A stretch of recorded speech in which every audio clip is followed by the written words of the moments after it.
Hello again, this is Hervé again from the Brahms team. And in this second video, I would like to explain you the difference between sporadic meteors and meteor shower. So on this first slide, you have this very nice picture of a meteor, a beautiful meteor. And although, as I mentioned, this is not so easy to spot meteors on the sky unless you see them a little bit randomly.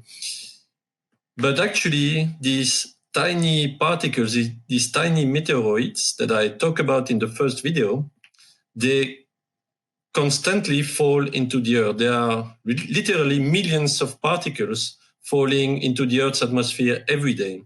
But most of them are really tiny particles and do not produce these meteors that you can see here. What you have to realize is that these particles, they occur all the time. So there is some variations from day to day and throughout the year, but this component is there all the time.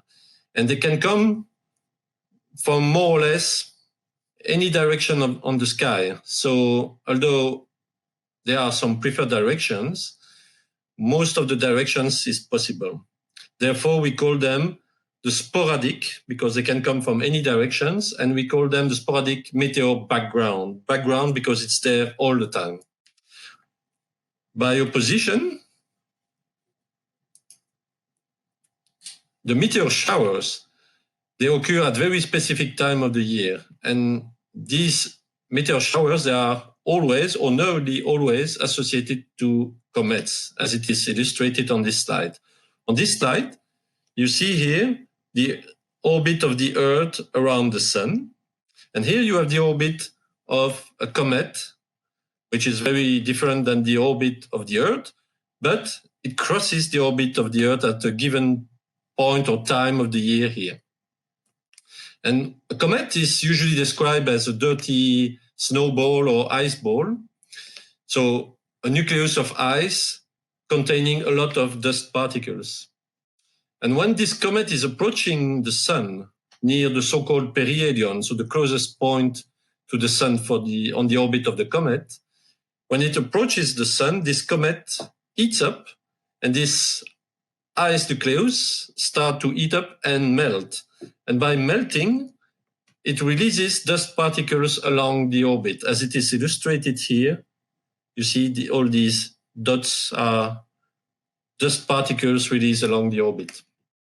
And what happens when the Earth is crossing this orbit then is that we see an increase of meteors that we can see during the night, because the Earth is entering a cloud of dust particles with a lot more particles than we usually encounter during a normal day, the so-called sporadic background that I talk about. Here, during several hours, sometimes up to several days, you see an increase of particles, so an increase of meteors that you can see. These are the so-called meteor showers. So the most famous one at the moment is certainly the Perseids, which peaks around August 12, 13 every year. And the reason why the Perseids are so popular is, first of all, because it's one of the most active meteor showers. So that means that when we cross these clouds of particles, we actually cross a lot of particles, which means that we will see a lot of meteors during the night, during the peak at least. And of course, it occurs in August, where it is much more easy for people to go outside and enjoy a warm night, watching the sky and looking at beautiful meteors. But I should mention that in December, around mid-December, there is also the Geminids, another meteor shower that is extremely active as the Perseid. So it should be popular as well. But because it occurs in December, people are, of course, less motivated to go outside and look at the sky during cold night winters. Plus, of course, the weather might not be so good. There might be some clouds. But where are these names coming from? the Perseids, the Geminids, or the Lyrids, the Draconids, and so on. Where are these names coming from? They are related to the so-called radiant of the meteor shower. And here you have a really nice picture that was taken by having an exposure of maybe 1 hour or something. On this picture, you see clearly seven very bright meteors.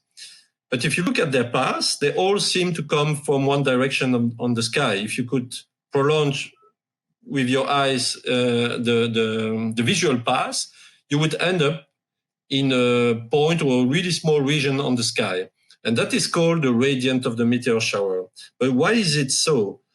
Well, actually here on the orbit of the comet, you have to realize that the particles are moving along the same orbit. So they are more or less moving in parallel to each other.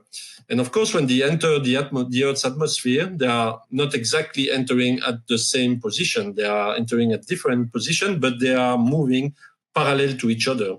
But because of the projection on the sky, it looks like all these particles are actually coming from one direction.